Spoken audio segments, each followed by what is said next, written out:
মেঘলা, তুমি আমাকে বাধা দিতে আসবে না মেঘলা। এইরকম একটা মেয়ের এই পৃথিবীতে বেঁচে থাকার কোনো অধিকার নেই, সেটা ওরও জেনে রাখা দরকার।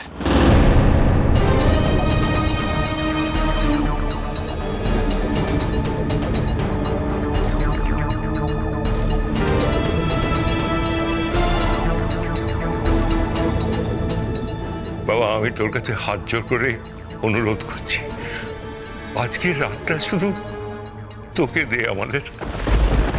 তাতান, তাতান, এই কথাটা আজকে থাক, এর বিচার কাল হবে। আমি নিজে তোকে কথা দিচ্ছি, আমরা নিজেরা থেকে এর বিচার করব। না, এক সেকেন্ড, এক সেকেন্ড। বিচারের কিন্তু কিচ্ছু নেই ভালো জেঠি, যেটা সত্যি আমি সেটা বলছি। আমি চাই এই মেয়েটাকে যেন এই মুহূর্তে আমাদের বাড়ি থেকে বের করে দেওয়া হয়, ব্যাস। সেটা না হলে আমি ওকে সারা জীবনের জন্য গারদে পুড়তে বাধ্য হব।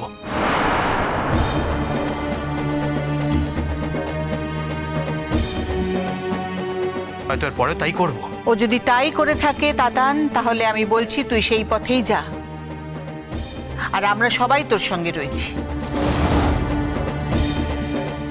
এই প্রথমবার আমি তোর জন্য কিছু করলাম না দিদি ভাই। তোর জন্য আমি আর কিচ্ছু করব না। আমি অনুরাগকে বলবো না, অনুরাগ তুমি ওকে ক্ষমা করে দাও। তুই এতদিন ধরে আমার জীবন নিয়ে যা ছিনিমিনি খেলেছিস, যা করেছিস, প্রত্যেকবার আমি তোকে ক্ষমা করে দিয়েছি, কিন্তু এবার তুই অনুরাগের জীবন নিয়ে ছিনিমিনি খেলেছিস, সেটা আমি কিছুতেই মেনে নেব না। আমি তোকে কোনোদিনও ক্ষমা করব না দিদি ভাই। বিক্রম, বিক্রম, বিক্রম, তুমি তুমি আমাকে বিয়ের আসরে ফেলে রেখে কোথায় চলে এলে বলো? আমার আমার মেয়েটা যে লগ্নভ্রষ্টা হয়ে যাবে বাবা।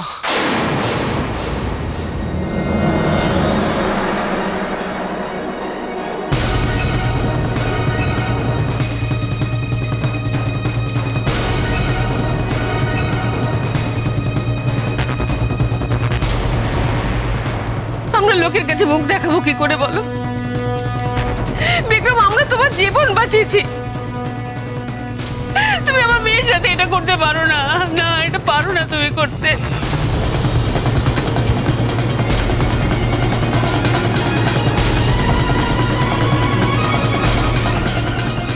আপনারা যাকে বাঁচিয়েছিলেন সে আজ মারা গেছে মণিমা। ওই বিয়ের আসরই মারা গেছে, বিক্রম মারা গেছে, আর অনুরাগ এ বাড়িতে ফিরে এসছে।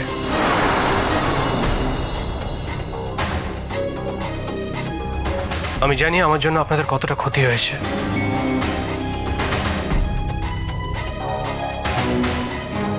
আর সে ক্ষতি পূরণ করতে আমি সত্যি পারবো না, চেষ্টাও করব না।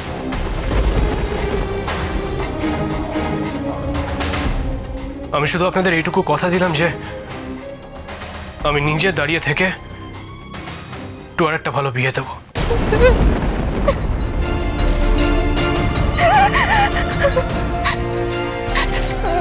বিক্রম, প্লিজ বিক্রম, তুমি আমার সাথে এমনটা করো না বিক্রম। আমি সত্যি বলছি বিক্রম, আমি তোমাকে ছাড়া বাঁচতে পারবো না।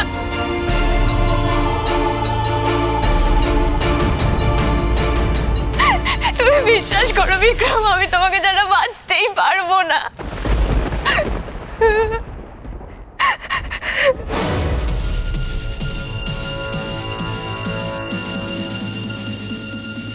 অবিনাশ না? হ্যাঁ, অগ্নি তুই? আরে এটা তো আমারই বাড়ি রে। এই অনুরাগ আমার আমার ভাইয়ের ছেলে। ভাইয়ের ছেলে বললেও আসলে আমি ওকে আমার ছেলে বলেই মনে করি। আমার তো সব গুলিয়ে যাচ্ছে রে। ও কি তোদের বাড়িতে এতদিন ছিল?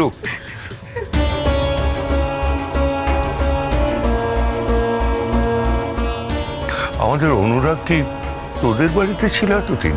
হ্যাঁ, একবার আমরা পাহাড়ে বেড়াতে গিয়েছিলাম জানিস। সেখানে তিস্তার পারে দেখি একটা অর্ধমৃত দেহ পড়ে রয়েছে।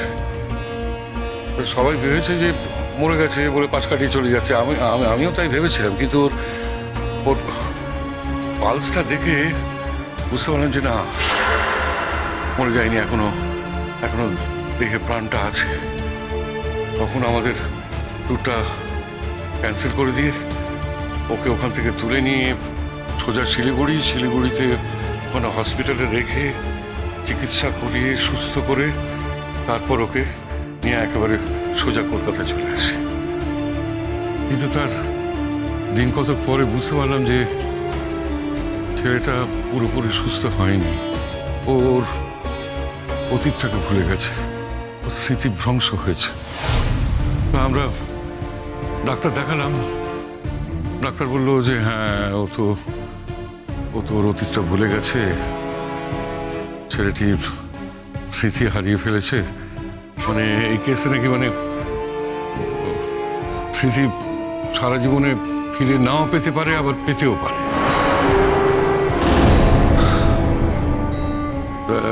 এই অবস্থাতেই ও তো একদিন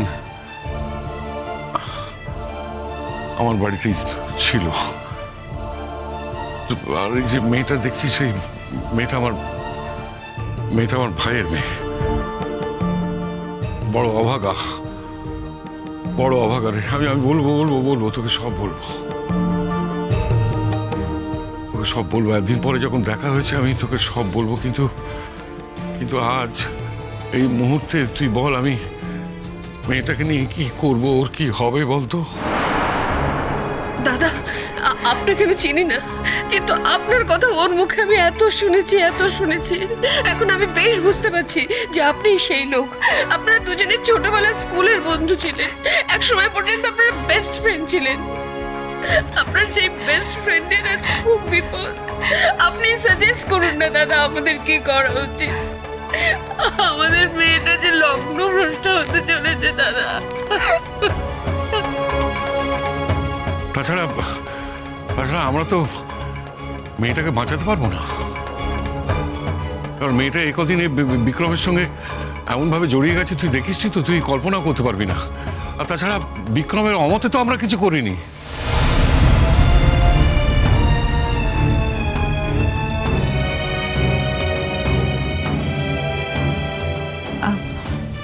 কিছু মনে করবেন না, আমি আপনাদের কথার মাঝখানে ঢুকলাম বলে। এটা নিশ্চয়ই আপনি ঠিকই বলছেন যে আপনি ওর অমতে কিছু করেননি, বিক্রমের অমতে আপনারা কিছু করেননি। কিন্তু বিক্রমের মতটা তো অনুরাগের মত নয়। আপনি বুঝতে পারছেন তো আমি কি বলতে চাইছি? বুঝতে পারছেন আশা করি। আমি কি আমার কথাটা আপনাদের বোঝাতে পারছি? আসলে তাতানের স্মৃতি তো ফিরে এসেছে। যে বিক্রমকে তুই চিনতিস সে তো আমাদের অনুরাগ।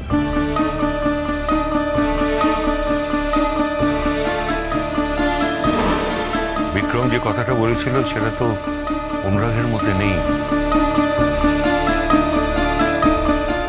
আর তাছাড়া অনুরাগের একটা বর্তমান আছে। ও বিবাহিত, মেঘলা ও স্ত্রী।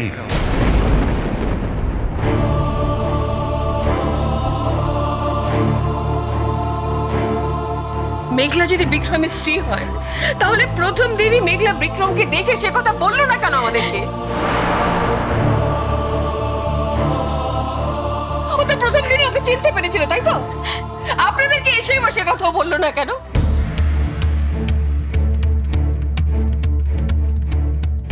তার মানে কি? তার মানে এই যে মেঘলা দেখছিল যতদিন না ওর স্মৃতি ফিরে আসে ততদিন ও বিক্রমকে অ্যাকসেপ্ট করবে না।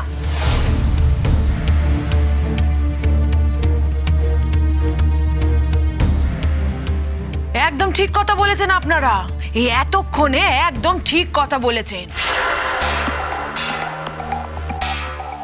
ও ছোট বৌদি, তুমি একবার ভালো করে ভেবে দেখো যদি এই মেঘলা তাতানের সঙ্গে থাকতে চাইতো, যদি থাকতে চাইতো, তাহলে তাতানকে দেখার সাথে সাথেই আমাদের এসে খবর দিত, বাড়িতে বলতো কিনা বলো?